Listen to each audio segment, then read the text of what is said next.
दमोह नगर पालिका परिषद में विकास कार्य ठप हो गए हैं क्योंकि अगस्त माह से परिषद की बैठक ही नहीं हुई है, जिससे नाराज होकर एक तिहाई पार्षदों ने आज मंगलवार को कलेक्ट्रेट में जनसुनवाई के दौरान धरना दिया। पार्षदों ने कलेक्टर सुधीर कुमार कोचर को बताया कि बैठक न होने से शहर के विकास कार्य प्रभावित हो रहे हैं और वार्ड के लोग उनसे जवाब मांग रहे हैं। नगर पालिका उपाध्यक्ष सुषमा विक्रम सिंह के नेतृत्व में पार्षदों ने कुछ दिन पहले सीएमओ प्रदीप शर्मा को एक पत्र सौंपा था, जिसमें बैठक बुलाने की मांग की गई थी, लेकिन अध्यक्ष की उपेक्षा के चलते कोई कार्रवाई नहीं हुई। आज ये पार्षद कलेक्ट्रेट पहुंचे और जनसुनवाई कर रहे कलेक्टर के सामने जमीन पर बैठ गए। पार्षदों को जमीन पर बैठा देख कलेक्टर सुधीर कुमार कोचर उनके पास पहुंचे और बात की। तब नेता प्रतिपक्ष विजय जैन ने कहा कि बैठक न होने से विकास कार्य बंद हैं और चुनाव के दौरान जनता से किए गए वादे पूरे नहीं हो पा रहे हैं। वहीं पार्षद प्रतिनिधि यशपाल ठाकुर ने चेतावनी दी है, अगर 3 दिन के भीतर बैठक का फैसला नहीं हुआ तो वार्ड के लोगों के साथ कलेक्ट्रेट पर धरना प्रदर्शन करेंगे, जिसकी जिम्मेदारी नगर पालिका और जिला प्रशासन की होगी। वहीं कलेक्टर ने मामले में उचित कार्रवाई का आश्वासन दिया है। जल्द से जल्द सम्मेलन बुलाएं। पूरी जनता आपके साथ आई थी, रास्ता नहीं है, किस्तें नहीं डल रही, पूरी कुल मिलाकर सत्यानाश ही है ऐसे सीएमओ के बीच में। हमारा निवेदन है आपसे, हाथ जोड़ के बार-बार कह रहा है, कहने पे चल रहा है, ऐसा नहीं होगा। सर 3 साल में केवल 2 परिषद हुई, जबकि हर 2 महीने में कम से कम पालिका एक्ट में प्रावधान है कि अन्य जगह बैठक नहीं बुला रहा परिषद की, तो उपाध्यक्ष बुला सकता है। 1/3 स्थान चाहिए पार्षद होते, वो है हम लोगों के। अब हम लोग सर 6 महीने से परेशान है, एक भी पीआईसी में कोई काम नहीं हो रहा, तो हम लोग जनता को जवाब नहीं दे पा रहे। अगस्त के बाद से अभी तक कोई परिषद की बैठक नहीं बुलाई गई।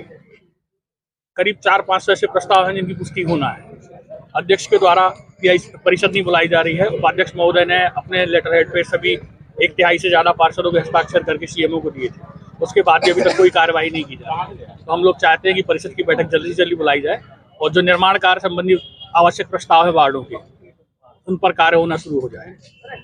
देखिए 3 साल में खूब कुर्सी पर बैठ के और फर्श पे बैठ के खूब जनता के सपोर्ट में वादे कर दिए प्रशासन ने, शासन ने, लेकिन क्या है, मजबूरी थी पार्षदों की। आज निर्दलीय हो, चाहे पार्टी के पार्षद हो, चाहे कांग्रेस के पार्षद हो, सारे पार्षदों ने एकजुटता के साथ कलेक्टर साहब के यहाँ गए थे कि सर अभी तक 2.5 साल में जो इतनी निकम्मी नगर पालिका चली है, इतनी निकम्मी नगर पालिका आज तक 20 साल से हम लोग पार्षद हैं, लेकिन आज तक ऐसी नगर पालिका नहीं थी। मतलब दुश्वार हो गया, जनता के कोई काम नहीं हो रहे। प्रधानमंत्री आवास में किस्तें नहीं डल रही, पहली नहीं डल रही, दूसरी नहीं डल रही, तीसरी नहीं डल रही। बातें ये सीएमओ आया जब से और बड़ी बड़ी बातें भर करते हैं, अमल कोई होता नहीं है।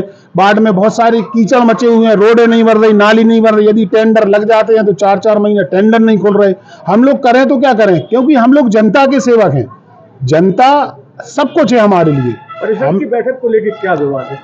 परिषद की बैठक 2 साल में आपने एक परिषद बुलाई, बजट की मीटिंग के बाद आपने कोई परिषद नहीं बुलाई। पीआईसी में आप बुला लेते हो पहले तो काम नहीं डालते हैं। भाई वर्क जो भी काम है जनता हित के, वो पीआईसी में डाल के परिषद में मंजूर हो जाए, वो जनता को लाभ मिले। लेकिन ये लोग तानाशाही कर रहे हैं, सीएमओ और अध्यक्ष दोनों, ये दोनों मिलकर काम कर रहे हैं, जनता को गुमराह और पार्षद को गुमराह का काम कर रहे हैं। इसलिए सारे लोग आज कलेक्टर साहब के यहाँ जमीन में बैठ के हम लोगों ने विरोध प्रकट किया कि यदि आप लोग 3 दिन के अंदर संज्ञान नहीं लेते हैं तो ये मानो उग्र आंदोलन और धरना प्रदर्शन होगा। वो नगर पालिका की विभिन्न समस्याओं को लेकर के सभी पार्षद लोग आज आए थे। धरना तो नहीं दिया, उन्होंने अपना ज्ञापन दिया था, जनसुनवाई के दौरान वो आए थे और उन्होंने अपना पक्ष रखा है। मैंने उन्हें कहा है कि हम लोग जल्दी ही समस्याओं के निराकरण के लिए काम करेंगे। सर पार्षदों का कहना है कि अगर 3 दिन में पीआईसी नहीं होती है तो वो सभी इस्तीफा दे जाएंगे। सर नहीं, ऐसा नहीं है, इस्तीफा नहीं देंगे वो लोग। उन्होंने मुझे भरोसा दिलाया है कि वो कोई भी ऐसा काम नहीं करेंगे जिससे कोई इस तरह की चीज़ हो। लेकिन हाँ, उन्होंने अपनी बात रखी है। अब हम प्रयास करेंगे कि कैसे वो सामंजस्यपूर्ण तरीके से वो चीज़ें व्यवस्थित रूप से, मेरा ध्यान है उसमें।